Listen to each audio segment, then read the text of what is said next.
Mamadou Goudiaby moom moo nekkoon secrétaire général bu Union démocratique des travailleurs de Dakar Dem Dikk nekk jamono ji nag secrétaire général bu organisation générale des travailleurs du Sénégal tey moom la ñuy dalal ci seen round-up de l'actualité monsieur Goudiaby maa ngi lay nuyu di la dalal jàmm. maa ngi lay fay Aram Kumba di rafetlu invitation bi di yokk ne je suis aussi en même temps.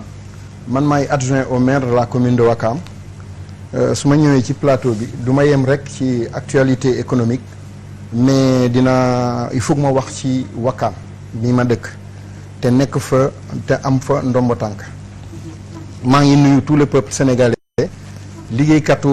OGTS ma nuyu waa Ouakam nuyu toute la mairie et tout le conseil en commençant par le maire Samba Bathily Diallo. dëgg nag kon Goudiaby wax nga ko léegi yow tamit adjoint au maire nga ci commune bu Ouakam xam naa ci biir émission bi dinañ ci dellusiwaat ñu daal di tàmbali léegi kon ak li nga xam ne moom mooy actualité bi gën a fees waaye balaa ñu ciy dellu si tàmbali ak Dakar Dem Dikk ay jamono ba nga nekkee secrétaire général syndicat ba daanaka bëggoon nga kalaame ca yoon ki nga xam ne moo ko jiite di monsieur Diop li ko waxal nag mooy ñàkk doxal bu jub maanaam nébuleuse boo xam ne gis nga ko ci yorinu kër gi ba mu ko yore woon boobu la jamono fan nga toll ci loolu. bien di ma permettre balaa may tontu presse bi ma dindi tuuma parce que tuumal nañu ni syndicaliste yi. ñoo ko may mu jaay suuf si dañuy dindi tuuma man biñ ñu convoqué dama ko ne duma la tontu damay dem fekk ji travailleurs yi ñu xalaat ñu bind ko lettre rafetaluwuñu ko dañu dem décider conseil d'administration ba pare ñu ñëw yéggaluñu ko ma def nag un cheval de bataille j'ai été invité dañ ma invité ci plateau yi ici pour défendre loolu beneen bi mooy dafa ne moo ma envoyé à la retraite la loi moo ma envoyé man à la retraite soo amee 60 ans loi Sénégal dafa ne da ngay dem retraite donc du moom moo may envoyé à la retraite et génne na Dakar Dem Dikk dignement parce que ki jàkkaarloo toujours ak état jàkkaarloo ak entreprise administrateurs yi boo demee bay retraite le chef de l'État nommé la par décret élevera au rang de l'ordre national du lion da ngay dem la tête haute donc du moom moo ma envoyé à la retraite. dàqu la. voilà beneen bi ah. ma ne ndax dàqu la. dàq jéemoon na ko dinañ ci ñëw léegi ci plainte yi ngay wax dinañ ci ñëw léegi. nee na aussi c'est mon bourreau man xam naa ko bu baax ak yooyu puisque man yooyu duma ko bàyyi moom moo ma xam parce que yoon yi ñuy jàkkaarloo yëpp dama ko duma te dinaa la ko liimal premièrement dafay far di entrer dans la vie privée des gens man duma dugg ci vie privée gens mais na xam ne bu fekkee ne wormaalul marabu yi ba muy tudd naan man am naa marabu bu ma ñaanal xawma intervention ak yooyu marabu yu mu ormaalul ñoo tax mu des fu mu des nii dàqoon nañ ko ñaari yoon ñooñu ñoo intervenir ñu bàyyi ko fa kon na ormal marabu yi. fañ ko dàq ci Dakar Dem Dikk. waaw yow état bi jëlee na décision bu yàgg ginnaaw kilifa diine yooyu ñoo tax ñu mu des loolu dama ko bëgg a xamal ne la ma ko xamal xamul sax ne ma xamal naa ko. xamul la xaaj bi daal voilà. beneen bi mooy li nga wax ni sànq bu ne marabu la dama koy ne c'est faux le directeur des finances bu Dakar Dem Dikk moo ko tendre perche mu wut jàmm ak man parce que dama ko porter plainte man porté naa leen plainte yi c'était quoi c'était dañuy yoreen xaalis bu dul jeex IPM ak coopérative d'habitat ma porté ko plainte à l'inspection mu dem rek signer mu ne dinaa def lépp bi ñu génnee xam nga lu ma wax da nga yaakaar ne dinaa la may looy signer préavis ba ngay dem grève xamul ne man grève sax sore na sama bopp bu pour fay bi la mu d'accord signer à l'inspection mu bañ ma yóbbu ko tribunal ñu condamné ko ne ko da ngay fay moom mu def appel yóbbu ma man au tribunal ma duma ko ñu jox ma un huissier ne ma saisiral ci kër gi ne la neex pour rembourser boru travailleurs yi j'ai pris un huissier Aloïse donc pour ne pas faire sa publicité dama la ne bi muy ñëw pour saisir toutes les voitures des cadres dama ko naroon a jaay Alain mi le directeur financier moo dox suñu diggante looloo tax jaayuma seen oto ma baal leen ba mu fay ndànk-ndànk des na dinaa ñëw dans le refus kon non des na non xaalis bi des na doon du mu sa jeexal moom du mu sa jeexal kon pour victoire yooyu ku soxla Guy heureusement il y a des écrits Guy lui a écrit il lui a dit te délégué yi laa jël yëpp en témoin le directeur financier daf ko ne Guy Alain Pereira daf ko ne fii ngeen jëm nii baaxul lu mel ni société yéen ñaar ngeen di mbëkkante ci ay tribunal ak ay des termes financiers baaxul ci kër gi mu ne nañu juboo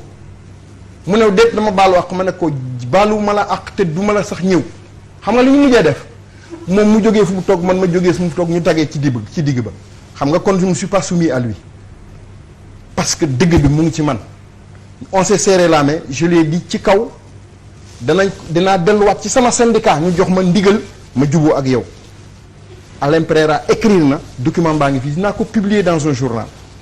ñu jeexal ci bi ngay wax nii daf ma jéemoon a dàq ñeenti yoon lañ daje ñeenti yoon yëpp du ma ne ko damay yóbbu dem inspection du travail mu ne dama ci plainte Goudiaby parce que mënatumaa dëkk ak moom daf ma def lii dafa yore secret yii ma yor nii yooyu la ma yóbbee foofu mu ne warumaa yoree secret yooyu te man ma nekk secrétaire général leader d'opinion défendre les travailleurs de l'entreprise des travailleurs de Dakar Dem Dikk et l'entreprise elle-même mu ne warumaa yor ay documents mu yóbbu ma demander autorisation pour ñu dàq ma duma ko foofu amul woon avocat de moom ak man la ñu jàkkaarloo mu dérouler ay argumentaire am ma dérouler argumentaire man la ñu jox dëgg duma naa ko kon ku koy duma bés bu nekk est-ce que soxla na intervention marabout kon loolu c'était pour dindi tuuma maintenant par rapport à loolu lii moo taxoon man ma porté ko plainte moom mu porté na ma plainte pour diffamation man it le dossier était en instance pour porter ko plainte pour diffamation parce que dafa taxaw ci télé ne man maa doon arnaquer les travailleurs en les vendant des moutons à raison de 30 000 francs de bénéfice ma préparé le dossier. am na amul. amul musul am. musul génne j'allais le prendre mais dafa am chance Alain Guy Pereira indi affaire jubóo moom mu retiré plainte am mais mon pool d'avocats était prêt on allait les humilier moom ak avocat am parce que c'est deux faux bon mauvais avocats. seen ping-pong bi bëri na. voilà donc voilà. yéen ñaar sa diggante ak Moussa Diop fi ngeen mujjee ci xaalis bi ñaata la dugal ak ñaata moo leen dese. dinaa ci ñëw léegi looloo tax may dérouler bi. da nga may permettre may dérouler. déet boo dérouler du baax di waxtu yi daanaka. waaw d'accord ñu tënk rek. damay tënk. damay d'abord féliciter Barthélémy Diaz. il a raison sur lui. démb dafa taxaw ci télé ne moom tey jii dugal na au moment où il parle il a mis 70 millions dans l'IPM yoreetul dara IPM boobu muy wax mu ngi yore 33 millions à l'IPM yore 54 millions à la coopérative d'habitat yore ay veuves ñi nga xam ne seen xaalis mu ngi ci biir Dakar Dem Dikk ñeneen ñi 8 millions la ñeneen ñi ay 200 000 ba léegi fayu ko kon bor yi ngay wax ni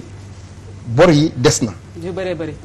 bëri loolu dañuy may ñu dugg ci beneen laaj mu jëm rek ci pratiquement li ngay wax léegi mooy yorin bi nga xam ne Moussa Diop yore na ko kër gi di Dakar Dem Dikk ba nga ko faleek léegi muy 2014. d'accord donc yorin ba on va faire son bilan de façon scientifique parce que boo gisee ma gërëm Barthélémy excuse-moi boo gisee ma gërëm Barthélémy parce que moo am dëgg ci moom dafa ñëw pour d'abord préciser expertise bi nee na 500 000 la ñu wax mais c'est 600 000 le mètre carré le foncier il n'a pas dit la vérité. ils ont dinañu ñëw ci kanam. waaw d'accord foncier bi nga léegi xam nag ne pour moo APR ci Dakar Dem waaw boobu dinañ ci ñëw léegi. voilà bu fekkee ne dinañ ci ñu ñëw ci gestion bi rek bu yoree ci kër gestion gi. bi voilà donc ci gestion bi j'ai fait le bilan de Dakar Dem Dikk document yaa ngi nii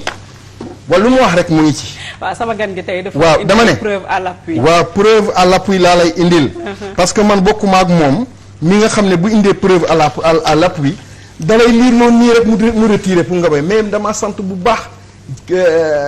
la collègue de Aram ba nga xam ne elle est alerte mu këf document bi xool mu ne maa ngi gis APR millimètre 2 fois millimètre carré mais gisuma 1 milliard 900 000 francs laa gis ce sont des frais. Sénégalais damaa bëgg kenn ku nekk mu dugg ci Facebook mu gis ne ki nga xam ne moo nekkal le peuple sénégalais foofu mooy la dame là lire na ne gisu fa 1 milliard kon Barthélémy a raison. et te dinaa la après on dinañ ci ñëw. maintenant par rapport à la gestion une gestion d'une entreprise booy def bilan da nga koy def en termes d'indice de performance en termes de ratio en termes de résultat fi tous kër gi toll. en termes de gestion du matériel. dafa war a améliorer l'offre est-ce que aujourd'hui il a amélioré l'offre yaa ñu koy wax dans l'amélioration yaa fa nekk. voilà dans l'amélioration de l'offre il faut moom mu am capacité de renouvellement du parc maanaam juróomi at yu ne wala ñeenti at yu ne état ak moom ñu ficelé loo xam ne dañ koy dugalaat ci Dakar Dem Dikk comme moyen de transport pour que sénégalais yi bañ a ñàkk avec la coopération bilatérale résultat l'état est très performant par rapport à ça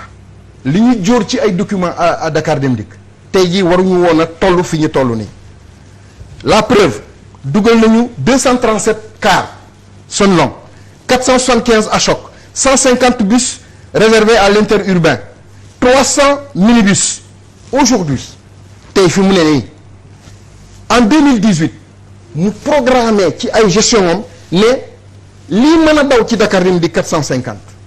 bus alors qu'il a 687 bus dans l'entreprise car panne du ko defar en 2020 en 2019 il dit que il a un parc normal de 320 le parc a chuté gis ngeen ni muy def nii du defar car bu panne du defar car bu panne du defar bu yàggee mu dagatee ko jaay ko dinaa ci ñëw ci njeexital ba ça c'est la gestion matérielle ñu ñëw ci son bilan dans le taux d'indice de disponibilité du parc maanaam pièces yi nga xam ne moo ko war a jënd dans le cadre de sa gestion pour que parc bi ñu ko jox 687 bus yi ñu ko jox au moins chaque fois mu def 500 cars wala 400 cars bu muy jox waa Sénégal mais defu ko il n'a pas réparé les cars rien qu'en 2014 son programme nee na day ñëw relever près d'une quarantaine ou cinquantaine de cars mu jëntal ba en octobre ñu jox ko 500 millions defarul benn car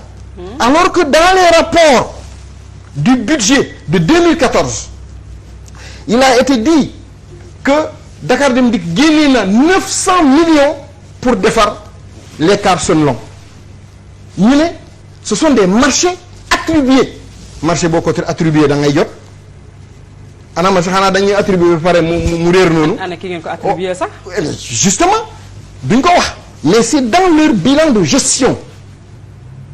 que je tire les informations lii may wax nii Moussa Diop moo bind mu ne maa def lii maa def lii maa def lii moo nekk nii inventé wu ma te man dinaa la defal leen man du may kuy wane nii retirer document man kay boo ma dinaa la jox yépp faw ma jàngat ko. non dinaa la jox document yépp bàyyi la ko nga étudier ko bu fekkee ne li ma wax fii ci tableau bi nekkul noonu woo ma mbaa nga taxaw. image bi di yow yaay ñëwaat. waaw justement on va faire un autre bilan nga ne ma attention. am na lu ci waroo. am na lu ci li nga wax du dëgg.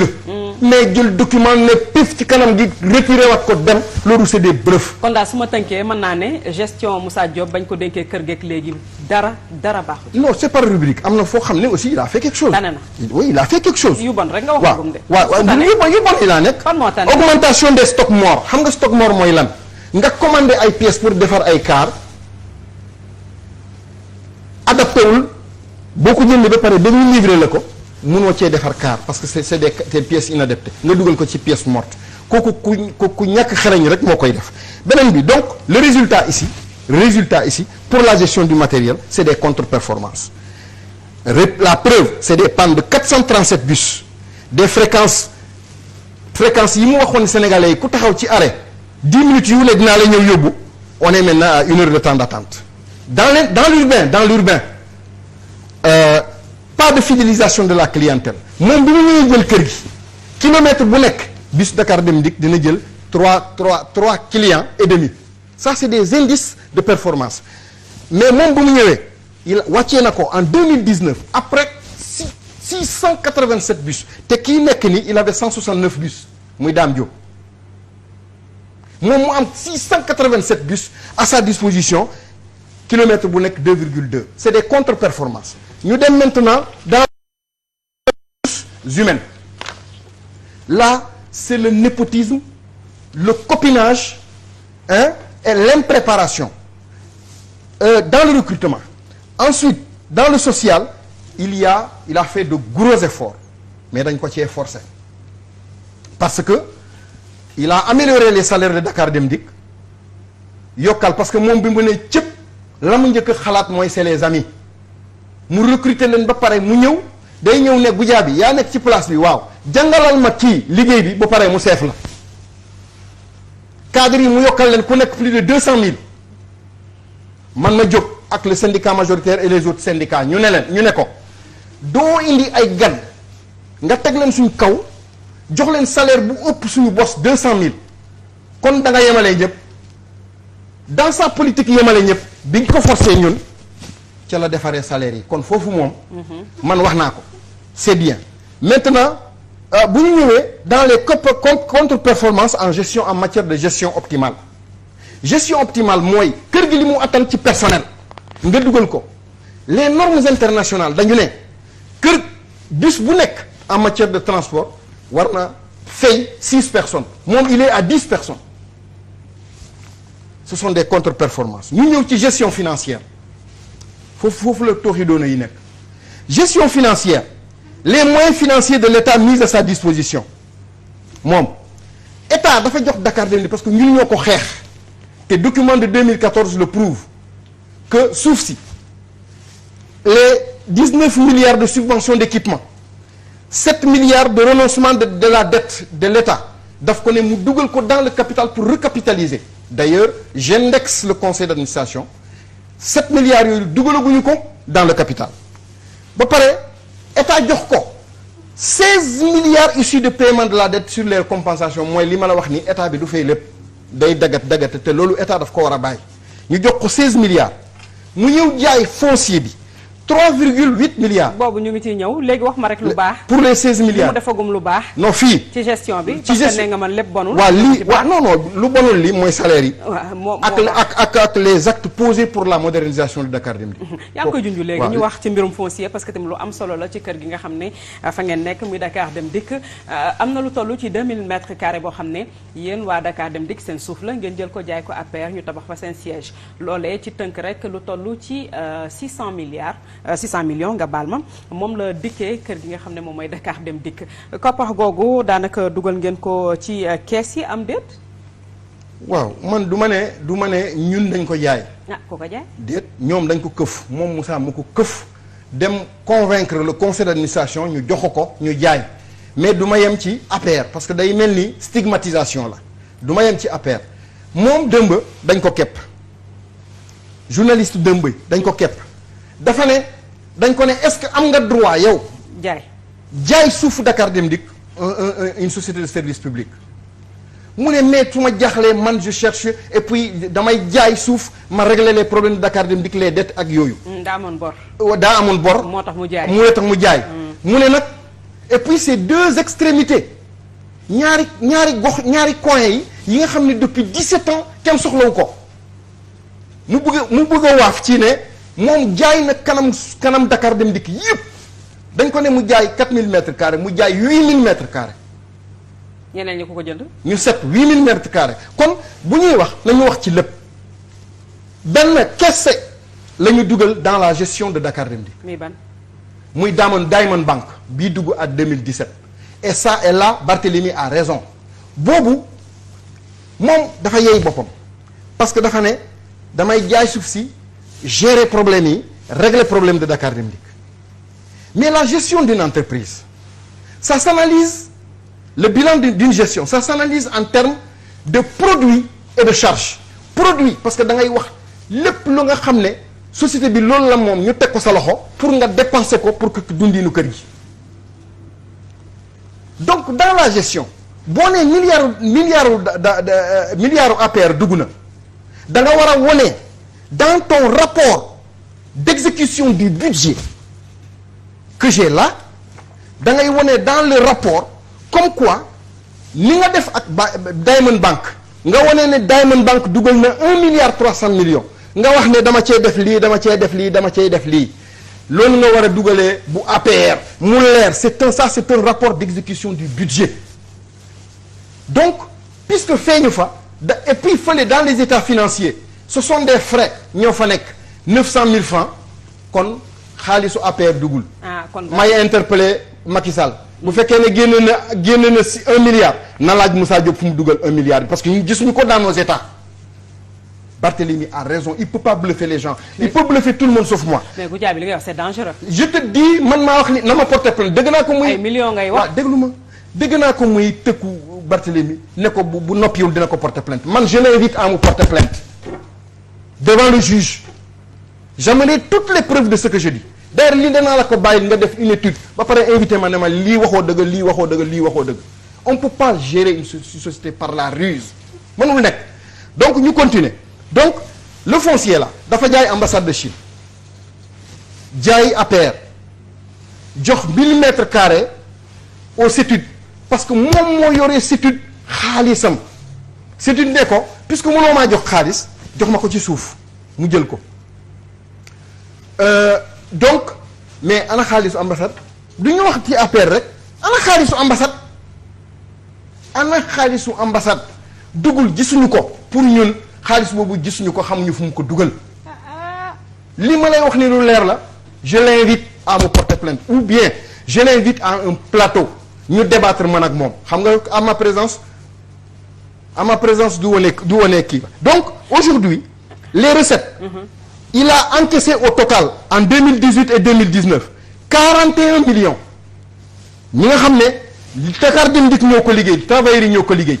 41 milliards daa wax les travailleurs l'État dugal 19 milliards mu def une perte de 9 milliards gestion moom il a perdu 9 milliards kooku c'est pas un bon gestionnaire malgré les 41 milliards yi ngi la jox ça fait 61 milliards la embrassé en 2 ans mënoo ci defar kaar mënoo fay det yi ba ñu jeex pour que kër gi mën a dund la mu def te nit ñi teg ko bët mooy la gestion de en matière de modernisation de l'entreprise.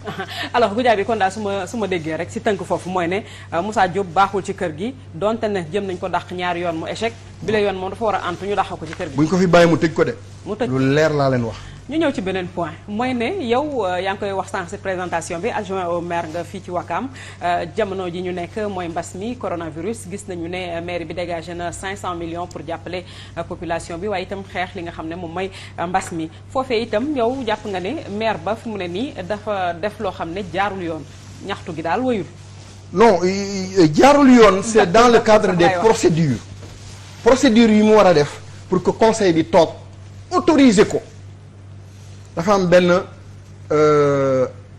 report bi ñu war a def report bi sax amul problème parce que suñu xaalis la dafa war a dugg si mais boo defee report ba pare il faut que nga tas ko dans le budget nga wax xaalis biy dugg si lii ak lii ak lii ak lii laa la koy jëmale donc il faut que conseil am malheureusement conseil bi ñu ko convoqué mbas mi am ñu ne ñu kenn ku nekk na nga jël sa dossier nga dem étudier ko wax ñu sax étudier ko dañu ne kenn ku nekk jël sa dossier dem réunion mënul am si ëllëg sa ñu dégg ko fii ci 7TV mu ne le conseil a délibéré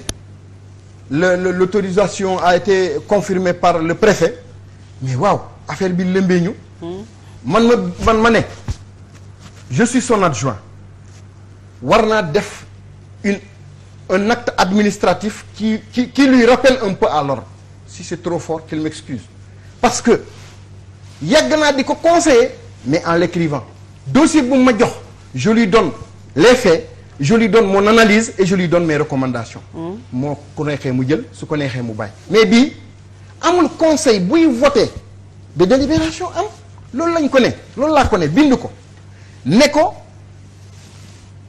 coow lii nga yëkkati ci 7TV ne dañ laa délibéré lan lañ la délibéré waxoo ko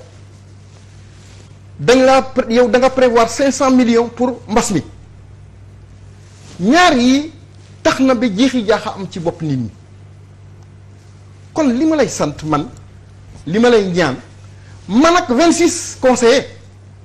ñoo ko ne ñun on ne se reconnaît pas dans la délibération. conseil municipal bi ci tënk ñaata la. 66 moom bu demee ba sous préfet wala préfet validé je pense que war na am quorum. non ici je ne parle pas en termes de quorum je parle en maanaam nan la ñuy délibéré te conseil municipal newu fa. toogul voté toogul ba yëkkatiwuñu loxo ba préfet di ko validé en fait man loolu mooy sama problème. waaw mais je sais pourquoi le préfet je l'ai écrit te ba léegi tontuwuma. je l'ai écrit les lettres sont là dinaa la won lettres yi donc bi mu loolu amee ñu bind ko lettre mais je suis dans l'administration on est toujours ñun conseillers yi on est toujours à la mairie. mais jël la xaalis ñu bind ko fi mu ne nii mën nañ am na évolution. non tënkal ma rek ndax waxtu wi daanaka. waaw d'accord donc ñu dugal ko ñu mu dugal lettre bi mu ñu dellusiwaat ci T7TV mu ne waa Wakam Goudiaby moom Goudiaby un Goudiaby va nous dire que ñun waa Wakam ni ñuy dépenser kon génn na ma ci Wakam ñun liñ ci bëggoon mooy te l'affaire là dab nañu préfet bind naa ko un recours en annulation ba léegi tontuwuma bindaat naa ko une autre lettre ne ko sama recours en annulation tontuwoo ma parce que da nga ne woon maire dina convoqué kon tontu ma ça c'est un deuxièmement maa ngi gis ne ci biir Wakam denrée yi ngeen fi dugaloon da ngeen di rangalewaat ay conteneurs ci école 6 ngeen génnee des tonnes de riz ngeen ne da ngeen a juum état dafa juum jox lu ëpp waa Wakam ma bind ko lettre moom préfet ne ko fexeel nag ñun population yi ñoo ñu alerté mais fan nga ci tollu lu tax kan moo joxee ordre ñu génnee kii bi nu mu tuddati ñu génnee li nga xam ne Wakam ñoo ko moom kan moo ko sant ñaata la ak est-ce que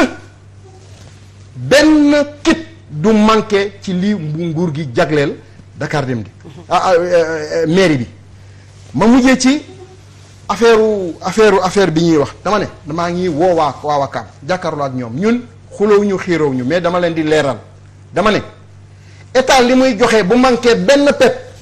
nañu téléphoné def des réclamations état li muy joxe dafa mat 6973 personnes ñoom la ñu recruter dañu leen di jox 10 litres d'huile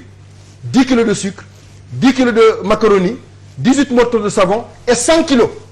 léegi nag bu ñu tolloo foofu ñun fi ñuy intervenir ak maire fu ñu waroo ak maire moom nee na day joxe 500 millions ñu ne ko de boo ko defee da ngay këpp keesu maire mu ne jaral na ko mu këpp ko mais li ñu gisagum moom mu distribuer xaw ma ndax distribution normale la wala aide yi la distribuer benn saaku ceeb la benn litre d'huile 5 kilos de sucre ak du savon et du gel. loolu dinañ ci def gëstu ba xam. exactement ci mairie bi la jógee wala ci